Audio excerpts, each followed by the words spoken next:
Very pleased to announce we've got some very good speakers tonight. So we've got a bit of a legend here in Alan Simpson, a bit of a coup itself to get him here. I just want to try to fill you in, first of all, on some of the stuff that's happening in Parliament as a sort of backcloth to what we're doing. And then we come back to the stuff that I think is absolutely critical about the role that we play, both in getting Jeremy back in and defining the basis upon which we're getting back in. I'm a recovering politician and I'm now technically John McDonnell's advisor on sustainable economics. He asked me what I wanted to do and I just said I wanted to rewrite everything. And so that was the title we came up with. Unfortunately, the party blocked most of the finances, so I do it for nothing. So at least that's beyond accusation that I'm on a payroll or I can be silenced because I'm on a payroll. But I'm there for a couple of days a week, and in truth, I was only there to save the planet. So I wasn't supposed to be doing anything about saving the party. But what's happening is at times almost unbelievable. I went in with a fair number of criticisms about what was happening under Jeremy's leadership. And I went in with lots of criticisms about the structure and the lack of focus of taking these big ideas that got him elected into big transformative policies.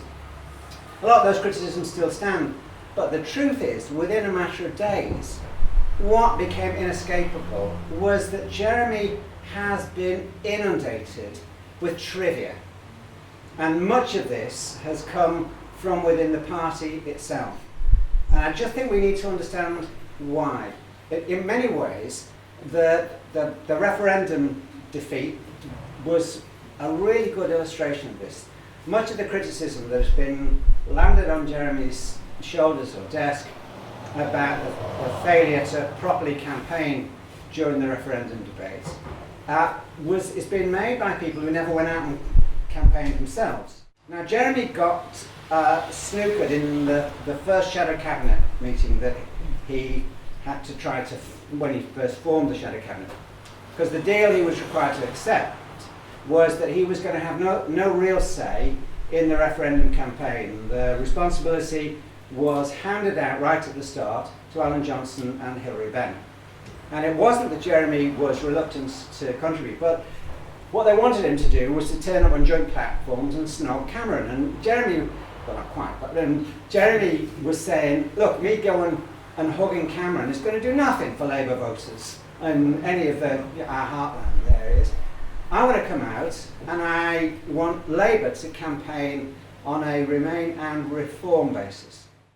And this is a crooked, rigged game, but it's our corruption that has been responsible for that. Now, Jeremy and John Mack were wanting to pile in on this. They were saying, let's have a go. Let's really give Labour voters a clear idea of what we're asking them to vote for. Under no illusions about the corruption in Brussels and around the Commission. When you have a Commission that is surrounded by 10,000 permanent corporate lobbyists in Brussels, and which trade unions and social movements can barely get a look in, the prospects of getting decent, transformative, redistributive policies out of the process are limited. But that was the ground that Jeremy and John were wanting to fight on. Not a single one of those proposals were allowed into the Labour campaign. So it ended up being anodyne, being boring, being trivial and superficial. And for that, we got punished. I have to say, Jeremy is the most unvain politician I've ever come across. And he's also remarkably zen about this. I was talking with him last week about all the pressure that he must be under. And I just thought, it would be legitimate for him to say, I've had enough, I'll throw the towel in. And I said, do you ever feel like that? And he looked at me slightly puzzled and said, I don't have that right. I don't have that right. If the party choose someone else, that's fine. I'll walk away, I'll carry on with the job I've been doing as an MP.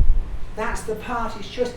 But the party put me here, and I don't have a right to walk away from that. This is the party's choice, and that's why I'm staying and longing for a contest rather than a snide, cynical war of attrition. So, where does this put us? I think that it's really important that we say to ourselves, we must welcome the challenge.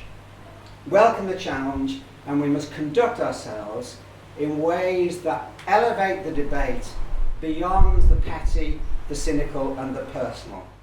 You can't justify the action by the cause. In those, whatever the issues are, I have to say, I've always been on the side of the window. You know, it seems to me that lobbing bricks through a window doesn't win an argument, nor does hurt and abuse of people.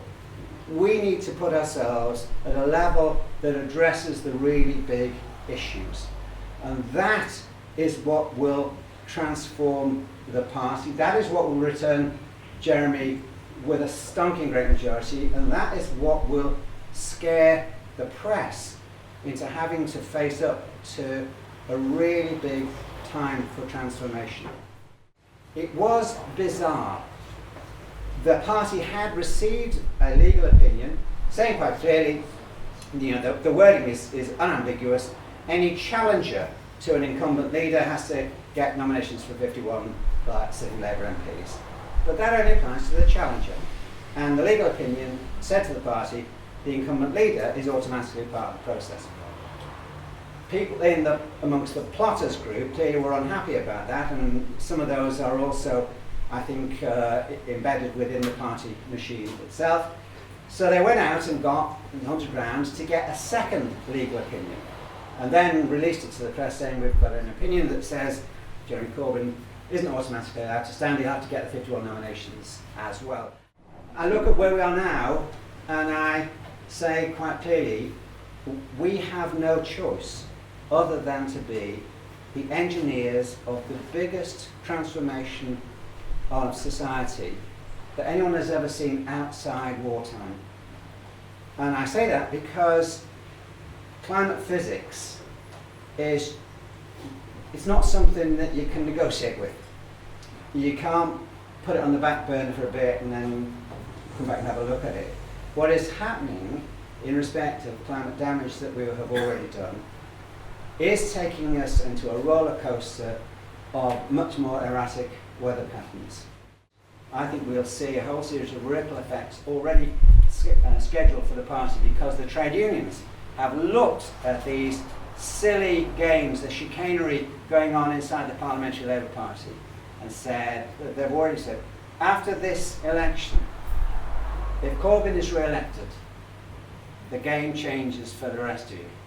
We're not sitting out here funding a party that allows you lot to be playing silly buggers with our electoral prospects.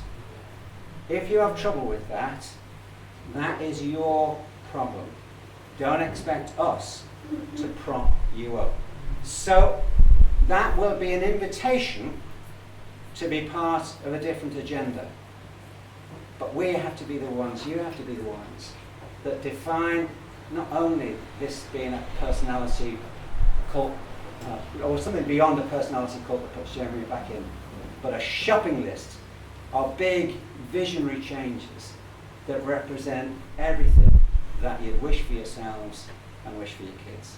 And if we do that, our kids might actually have something to thank us for. So thanks for coming.